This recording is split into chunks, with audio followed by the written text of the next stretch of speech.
Hello and welcome into the KE Report. I'm your host, Shad Markwitz, and we're getting an update today from Fabi Lara, founder and publisher of The Next Big Rush. And Fabi runs not just a great website, but also a pretty great YouTube channel. So we'll put links to that down below so you can follow along with Fabi's work. And great to have you on the show again, as always, to talk about the uranium sector. We were noting offline that it seems like the universe is conspiring to just bring all the perfect storm of ingredients together for a more extended uranium bull market.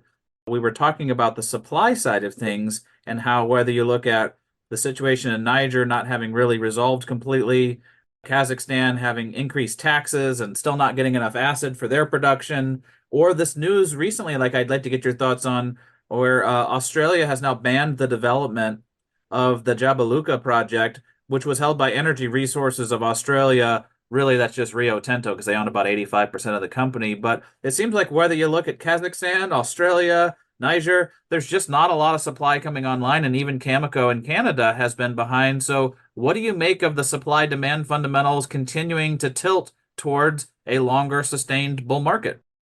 Well, Shad, I think you put it correctly. The perfect storm is getting even more perfect.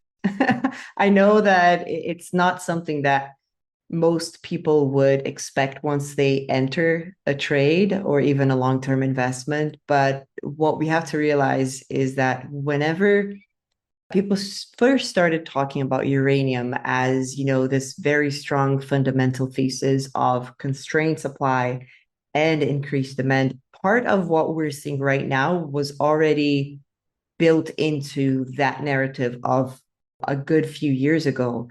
And that is the simple fact that there is a very strong opposition to uranium mining in general all around the world. So whether that be just people in the vicinity of, a supposed mine probably don't want, any any nuclear material near their water table or in the air or whatnot.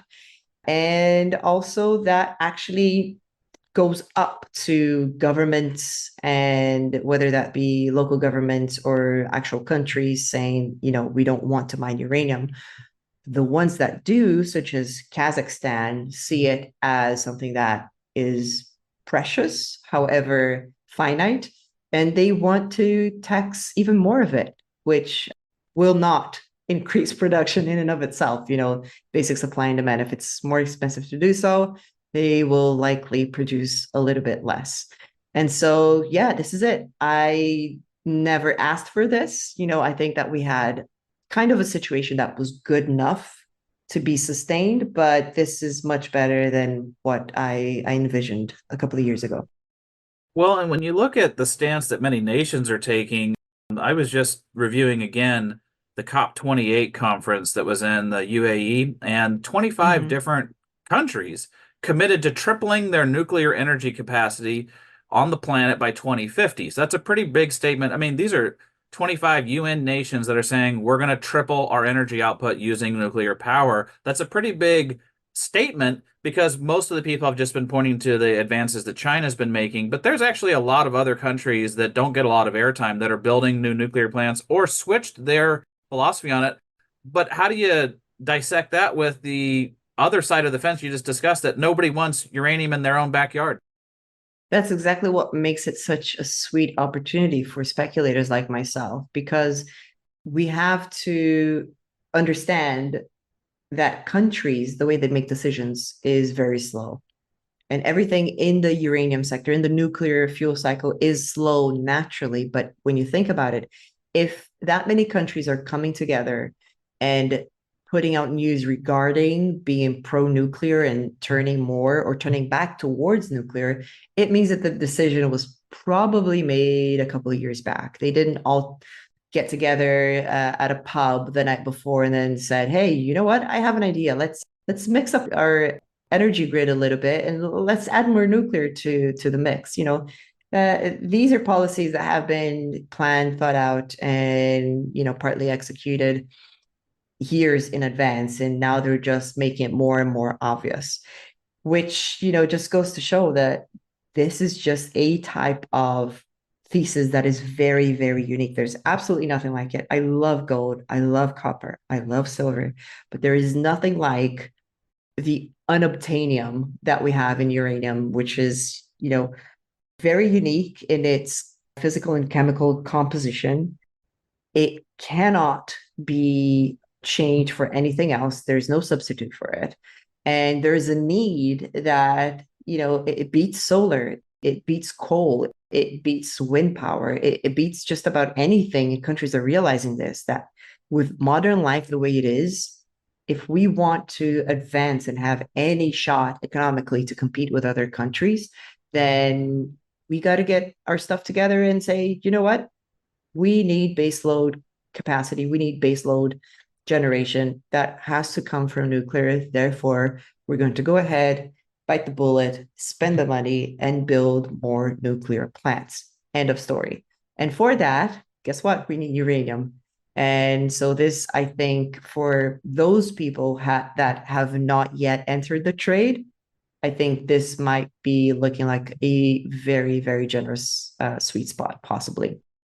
Well, and before we dive into the companies, I just want to layer on one other fundamental driver that I think will be gaining momentum over the next few years, and that's small modular reactors as they relate to possibly powering AI data centers. I know you've talked a lot about this on your program, the energy needs for AI data centers. And I would throw in crypto miners still are power hogs. And also, if people want to continue the energy transition and plugging in vehicles that are electric into the grid versus using oil and gas, that's just going to be more and more constraints on the energy grid. But what do you make of some of these technology companies starting to go pro-nuclear?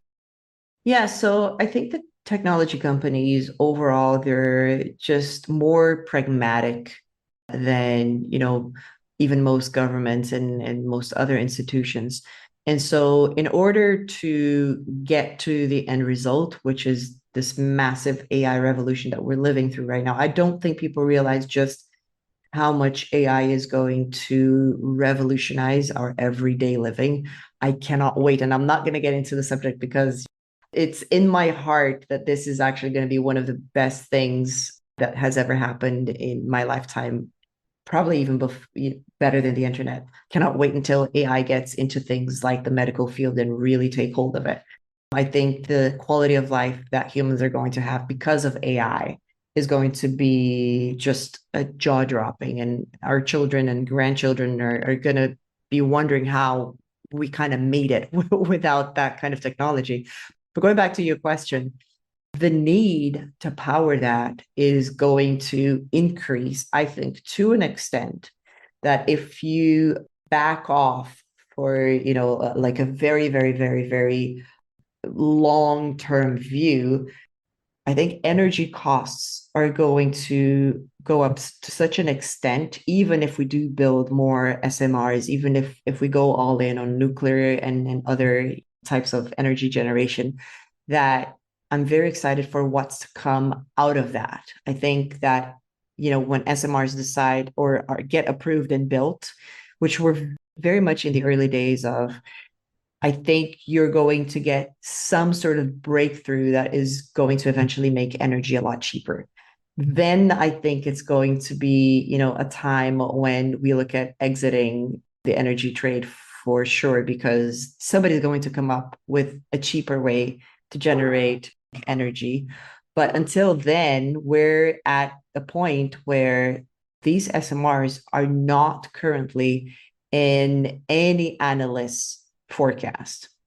And so we know for a fact that these advanced modular reactors, they are real. A lot of them have not gone ahead, whether that be to difficulties with licensing and permitting or cost overruns, etc. But some of them have received a thumbs up and they're actually going to go ahead in the next few years.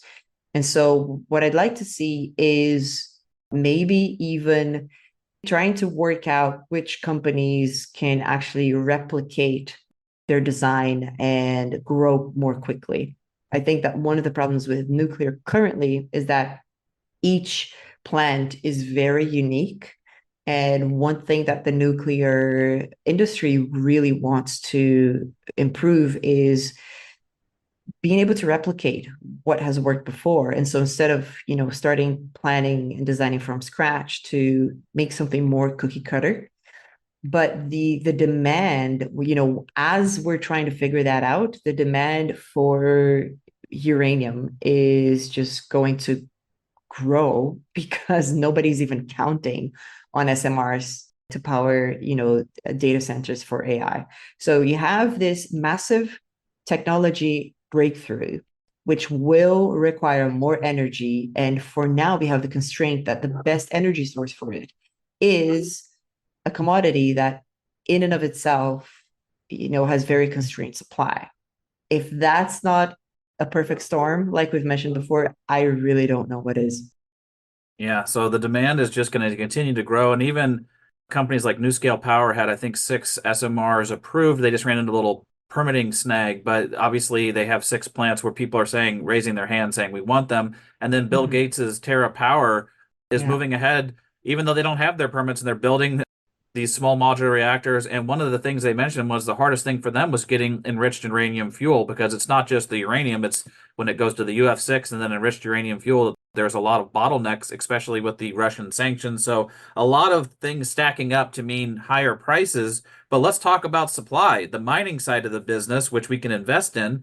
It seems like nobody wants to have a uranium mine in their backyard except for Saskatchewan with the Athabasca Basin, and then a couple states in the US like Wyoming, Texas, South Dakota, New Mexico. So there's a few pockets of North American companies that are moving forward with production. I guess let's maybe just start with your outlook on supply. Do we have anywhere close to enough coming online, Fabi? I think the answer has been no for a long time. And we have been tapping into, as the industry as a whole has been tapping into just an ever emptier cupboard for a good number of years now. And it's getting to a point where, utilities and suppliers are kind of playing a who blinks first game. A lot of the fuel buyers currently, running their books, they haven't had to, be too careful because of the squeeze. I mean, obviously, if you've been around, for a while, you saw the spot price go from 18 to, 107, I think we reached. But that's the spot market. If you take a look at the term market, I think we're sitting at 80 something, which is great. It never reached 100 and something yet. I think we're going to go there. But when you look at how this market is structured, we have a show in September, which is when all the nuclear buyers and sellers come together. And that's when a lot of the deals are signed and sealed. And so I do expect some of the blinking to happen here in September when utilities are going to have to say, okay, we aren't really expecting this to go anywhere. We understand that the cost now is not what the cost was even 2 years ago. And here is how we're going to secure it. So supply has just, you take a look at the news just this year, and you're looking at Niger not being able to produce nearly as much because of their political issues. You're looking at Uzbekistan, which to industry insiders, nobody really believed that they could produce as much as they promised. You have Kazakhstan, you have Australia saying, no, we don't want any uranium mining. It's hard to make a bear case against uranium. I'll be completely honest. You can make a bear case against the companies individually, but the thesis itself is very much intact. And I hate to say it, but every time I turn on, the uranium news here, it gets better. Well, and if we look at where the supply is coming from outside of Uzbekistan and Kazakhstan, you really have Canada with Cameco, who has gotten more interested in their Westinghouse division with building nuclear reactors. And they have a JV Mhm. with Kazakhstan that doesn't look like it's going to move forward with production as quickly as Mhm. slated. So that really leaves just a half dozen U.S. producers, people, companies like UEC, Encore Energy, Energy Fuels, Your Energy, Peninsula, and even Cameco has some United States ISR assets. Do you think there's still opportunities in the producers, even though they've already moved some, to keep moving higher? Yes, precisely because of what you just said. All the names you've mentioned are very small companies. I mean, very small projects, and they just cannot physically turn on the spigot quickly enough or do so profitably enough that they can really ramp up.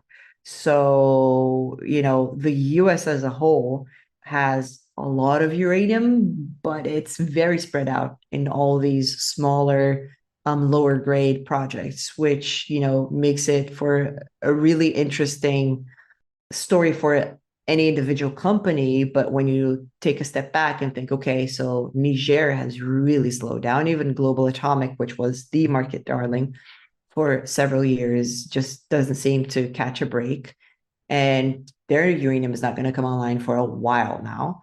You have, companies like Myriad Uranium dropping their Niger assets as well. GoVX having their license revoked, which was very sad. It was very heartbroken to hear that. And then, I mean, where's the uranium going to come from? Where is the excess supply going to come from? I just really can't think of it. You have sources of uranium coming online. You have, Paladin, and now they're, getting into M&A and things like that. But anything that we have that is very rich uranium and large enough is not even financed at this stage. And so, yeah, I think there's going to be a price squeeze just due to the fact that there isn't enough coming online in the next few years. Well, when you look at the US producers that I rattled off there, a lot of them think they can ramp up, and almost double their output in the next year or two. So by 2025, 2026, they'll have even produced more, but they're very tiny producers, to your point. They're not going to Mhm. move the needle on the global scale. So Yeah. everybody looks to Canada, and you brought up Paladin and the M&A, and they took over fission uranium, which was a big deal in the sector. I'd love to get your thoughts on that. But also in the wider discussion of Canada, people keep talking about the Athabasca Basin, but Next Gen Zero's not close to production right now. It's still years away. I don't know how close Fission is if Paladin gets involved now and tries to move it forward, but they've got to basically mine underneath a lake, and that's not going to be an easy startup process. A lot of people thought Fission and Next Gen's Arrow would be combined into a larger project. It doesn't look like that's happening now. And then when you look at Denison, which we discussed in our last discussion together, they're probably going to be the first one into production with ISR production, but that's not enough. So in Canada, if we just look at Canada as a jurisdiction and Saskatchewan in particular, is any of this stuff going to hit in the next couple of years? I don't think so. I really don't think so. And the thing with Saskatchewan is that right now, what we have is the Athabasca Basin as a whole. So you think about, like an oval shaped land that's very, very, very large. But on the eastern side, you have developed enough with the few mines by Cameco. And then on the western side, you see the more interesting and I guess newer deposits by Fission and also F3 and NextGen, etc. Well, what happens is Cameco sat and watched NextGen make their discovery and delineate their resource the whole way through. I have it on good word that they actually knew what was happening and knew how much, they could be finding. And they did nothing about it. So there was no interest from Cameco's part to, take next gen out or make a bet on it, etc. And I think that for a long time, the problem was, okay, we already have all of this uranium on the eastern side.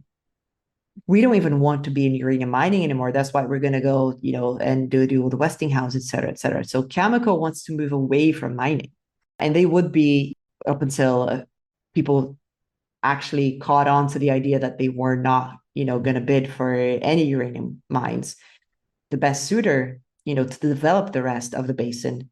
And now you have a situation where Paladin, a company that's listed in Australia that has, projects in Namibia, going into the Athabasca Basin. Now, the question is, are they going to try to get together and make a bid for NextGen so that they can develop both projects? I think that would make for a real explosive supply I guess, disruption. We are nowhere near that. So let's say in a few months, the Paladin deal is, officialized. And then we have a situation where, okay, you have the project. What are you going to do with it? How are you going to build out this project? Because we're talking about, billions of dollars worth of capex. And, all of the capex and numbers and financials need to be updated because that has changed a lot in the last few years. Everything is more expensive. Everything is harder to get. A lot of the personnel that you would think would cost, six figures don't cost six figures because you just can't get them. There aren't enough of them. And so it becomes a bidding war and kind of all of the timelines come out the window or go out the window once you realize that you just don't have enough specialized people to actually make the project work. And so there's that too. And there's next gen virtually next door. It's not exactly that, but it's virtually next door. And who's gonna build their project? And who's going to sit and wait for the first guy to come in and spend all the money to build the roads, to bring in the electricity and the people, etc. And then, just make the most out of that. I think the best thing would be to do it all together. And I don't think anybody in the uranium space has the financial wherewithal in order to make that work. I think we would need to see somebody from completely outside the uranium space, whether that be, a gold major or just a mining major or an energy producer to come in and say, okay, let's make this work. These are amazing projects, very high grade uranium, and we can provide uranium to the world for a very long time. We can make a lot of money, but we can deal with the capex side of things and we can give it time and make it work. I just don't see who would be able to do that. And I'm not sure that those people are interested. I would love to see it. But for now, yeah, we're still stuck at this. Okay, we have the uranium, it's underground, and the only place in the world where people would be more than happy to see it pulled out of the ground, nobody can afford to do so, which is sad in a sense. You do want to see these projects come to fruition, but at the same time, it makes it better for the whole thesis, the whole story. Yeah, there's not a mad rush for people to come in and buy these. It is interesting to see what Paladin did with Fission, but to your point, and a lot of people have made this point, it almost makes sense to develop NextGen's Arrow and Fission's Patterson Lake together as one larger project. Like you say, for the infrastructure, the road access, it's just going to have to be one larger project. And a lot of people have speculated that Rio Tinto could be a suitor just because right now they obviously can't produce in Australia. And so maybe they could be big enough as a mining company to take it over. But in the 70s in the US, there were a lot of oil and gas companies that were also involved with nuclear power, and they're energy companies. And so it's possible we could see a large oil and gas major come in and decide to take the gamble, roll the dice, and try to build that out. But again, this is still years away. So in the meantime, pricing will probably continue to get squeezed because as more utility companies try to contract with companies, there's really not that many that have supply that's imminently coming online or that can be put into production. So what that also means is that there's going to be more and more companies, and there are, exploring for uranium, looking to make new discoveries that could be big enough, that could be the next Arrow deposit, that could be the next big, massive deposit that could go into a development scenario. When you look at the field and the crop of exploration stocks, are you more animated by a particular area? Are there any companies that have your attention that you'd like to share with people listening in? That's tough because I find that there are pockets of opportunity, but then again, you have to really balance things out and make sure that you're not way too concentrated in one area. So I really like what Sky Harbor has put out. Disclaimer, they're a partner of mine, and so I'm sponsored by them. But I really like, what they're doing at Moore Lake in the Athabasca Basin towards Cameco's and Denison's deposits. But then again, we're talking about a company that has so many projects. They have their own flagship. They have a lot of other JVs and optioned out properties that really increases their chances of finding something. And they have actually, advanced their projects this winter. But then you have other players in the Athabasca Basin. I still think that, great stuff is going to come out of there.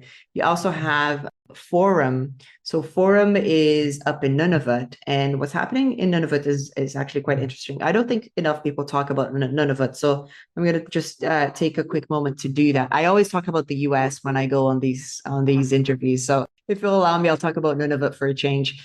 Nunavut, geologically speaking, and I am no geo. I'll throw up my hands in the air and be the first one to say I don't know what they even mean by that when they say, but very smart geologists have told me that, geologically speaking, Nunavut is very similar to the Athabasca Basin. And, there are deposits up there that have actually been discovered and they are being delineated, they're being improved upon. And Forum Energy is, as a former sponsor of mine, is doing some work there right now. And also Sask, Alpha Energy. So Alpha Energy is a company that kind of came out of nowhere with great backers, deep pockets, and a lot of technical knowledge. And they're also going into Nunavut and working on increasing the size of their current deposit. So I would also take a look when you're looking at Canada, not to just keep to the Athabasca Basin, but also to take a look at Nunavut as, something with possible upside that you have 2, 3 players max. And so far, the hits that have been coming out of there are pretty significant. They haven't, matched arrows yet, but I think that there's something special there. So something to watch for sure. Yeah, I'm glad you brought that up. We've had Forum on the show before and talked to the CEO, Rick Mazer, and the VP of Exploration, Dr. Rebecca Hunter, and talked about the Thelon Basin there. And they've mentioned that the Thelon Basin is every bit as prospective as the Athabasca Basin. It's just everybody forgot about it. I think Orano has a lot of land tied up, and they've made discoveries there, but they're just sitting on it. And they're a strange company, the French producer and developer Orano, because they have all these legacy projects from decades ago and they're just not doing much with it. So Forum is trying to move forward, as is Atha Energy, in the Thelon Basin. And like you say, it's good to diversify across basins, and I would say also provinces, so that if something happens in one area, you've got a little of your bet spread around. What about U.S. exploration? Anything catching your attention in the United States? So the thing about the US exploration scene is that there isn't much exploration when we compare it to, greenfield exploration or even the Athabasca Basin or Nunavut, the Thelon Basin, where you can really hit or miss. It's one or the other. It's nothing or absolutely out of this world. We're talking here about usually low-grade deposits that are spread out everywhere. And most of these deposits have actually been already found. So what we have here is a situation where most companies acting in the US right now, if not all, they are working on deposits that they know already exist. So they have a good idea of where the deposit is. What they don't know exactly is how much uranium there is in each of them, especially because a lot of the uranium was found, from the 50s to the 80s. And then it was never further developed because, a lot of things shifted in the market. 3 Mile Island happened. The market crashed. It moved towards the east, and the U.S. kind of died as a uranium producer overall. And so exploration in the US kind of comes with an asterisk, which for me is the ideal setup for me personally to invest in, because I don't like it when I'm making all of these bets in all of these juniors and they're all or nothing plays. I like to bet on some companies that have a uranium resource and they're working to improve it. They're working to sometimes even just bring it to compliant resources. They know they have millions of pounds. They kind of know the grade, but they need to make it so that legally they can talk about it. That's the case of Myriad Uranium. And, I'm currently a shareholder. I don't have a sponsorship deal with them. And so, I'm still biased. I know the team, and the project that they have in and of itself is a project that originally it still belongs to the company where I sit on the board of. rush rare metals, but Myriad is sitting on a very, set of different projects where it's so obvious that the uranium is there because that's where all the former mines are. And you just go back in there and you have to re-drill it a lot of the times, but you're not really getting these massive discoveries of multi-percent or even 1% grades, but you're getting confirmation that, hey, there's more uranium here, there's more uranium there. And some of these projects should be pretty easy to mine, whether that be, heap leach or ISR. That's a possibility in a lot of these projects. So yeah, exploration in the US is a very different beast, and I actually like it even more. Okay. Well, I appreciate you bringing that up. And yeah, I think the other thing is that some of the projects in the US, while they're a lot lower grade than the Canadian projects, a lot of them are amenable to ISR in situ mining, where, the handful of companies we rattled off that do produce in the US, most of those have an in situ mining component. Energy Fuels has a hard rock component, but the rest of them all are doing fluid injection into the ground, which is a lot easier to permit. It's a lot less disturbance. It's a lower cost of operation than doing an open pit or doing an underground mine. In Canada, all these things are going to be underground mines, and that has its own set of challenges. I guess another question I'd just like to ask you is, do you think we just need to see flat out more M&A? I mean, it's great that we had this one deal with Paladin and Fission, but we really need to see, I guess, a lot of these companies' projects all consolidated so that it's a large enough basket of projects that it spreads out the risk. But in the US, like you say, there's all these projects where they're known, they've been known for decades. Do you think that some companies just need to sew them up and just grab a bunch of them and combine them into larger projects? I really do think so. I'm not sure that the time is right. And I'm not sure that the players involved in the US right now have that vision, but I think they should be looking into that because, for example, Encore Energy is a very great success story to look at. And that happened in part due to M&A. So they were able to build a company from, a few scattered projects all around the US to, a nice consolidated little producer in the US. And they have gained immensely price wise and market cap wise. I think that others should follow suit. I know that Encore was looking for more projects a while back. I don't know if they still are, if they're happy with what they have, or if they're looking into other countries. I don't know.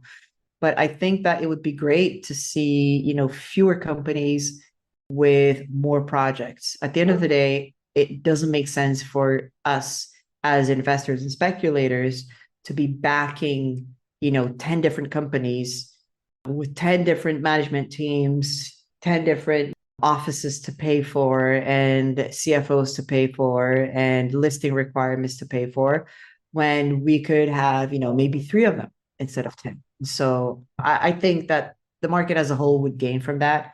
And the US would gain from that because I think the likelihood of higher prices, better financing deals would be on the table, which means that they would be able to build out these projects and there'd be more jobs and more uranium being produced out of the US. Yeah, great points all around because it would be more synergies, less overhead, less G&A. As you say, all those offices and listing fees and separate management teams could be consolidated down. So we'll see if that trend starts happening. And I think Encore is a good example because when they acquired Azarga Uranium, which I was part of, and full disclosure, I'm a shareholder of Encore. When I talked to William Sheriff about it initially, he was very excited about it. And then a year or two later, it's nice to see them moving forward and they're actually in production now. And they've got a roadmap of bringing multiple centers online over the next couple of years. And they did that through acquisition. And it looks like they're still considering it for growing. I guess let's end with sentiment because the sentiment has been kind of going down the drain the last couple of months. There was that spike up in May that was pretty exciting. We had the beginning of the year where we saw each other at that uranium mixer right after the VREC where people are at a fever pitch. But otherwise, it's been kind of a tough year, Fabi. So what would you say to people just wrapping up as far as where sentiment is in the space, all these fundamentals considered, it doesn't look like the mining stocks are really reflecting that excitement. How would you talk to investors maybe looking at this sector for the first time? So I have a tweet that kind of comes out, I think, every quarter or so. And I have a little machine thing that just keeps retweeting it because it's always true. And it pretty much says, I don't need to look at my portfolio to see how my uranium stocks are doing. I can just look at you grown men whining. And I know what's happening to the market. And so sentiment currently is at one of those lows where, people are looking at their stock, and if they missed a high in, I think it was at the end of 2021, then they're probably underwater, unless, you bought Cameco or Kazatomprom. And you're thinking, what the heck? This thesis is all fairy dust, and it doesn't actually pan out for the companies. Well, it does and it doesn't. It come and goes. This, at the end of the day, is mining, and mining is kind of doomed because it is a sector that requires a lot of work. It requires a lot of, I guess it's a bit of a learning curve to even get into mining in the first place. And a lot of the old timers in the mining business, when it comes to both, running the companies and financing them, they're very old, and they're retiring, or they're unfortunately passing away. And so we have a situation where there's great value all around in a lot of these companies, and they're just not catching a bid. The thing is, anything that's cheap for long enough actually flips eventually. And that's just what markets do. If you get into uranium when everybody is partying, like a lot of people are tempted to do because that's human nature, then, good luck. But this is definitely not it. And so if anybody's listening to this and has not gotten into uranium yet, I would highly recommend that they look into the thesis, do a bit of homework. Don't just look at, what I'm saying. Just start doing some research, look for some videos around, look for some people to follow on Twitter, and start to put two and two together, because I think that the setup is very much intact, very difficult to beat this as a thesis for investing. And you cannot trick supply and demand. Supply and demand is what dictates everything that we do from an investment point of view. And eventually it's going to turn out. As the saying goes, eventually truth will out. And so we will see when the supply demand factors finally collide with investors' realization that we're going to need more of these uranium mining companies to be producing and developing projects. And we're going to need more exploration companies to keep finding new deposits that could actually move into development quicker or have high enough grades where they could leapfrog over other projects in the batting order. So we'll keep following along with the sector. And if you want to follow along with the sector, a great way to do that is to follow Fabi at both her YouTube page and also at her website, The Next Big Rush. And so we will put a link to both of those underneath this interview so you can follow along with Fabi's work. She talks to a lot of the companies in the sector. She interviews a lot of these companies. She sometimes just offers helpful tips to investors, lessons learned along the road, the school of hard knocks. And it's always great having you on the show, Fabi. Looking forward to our next conversation. The pleasure's all mine, Shad.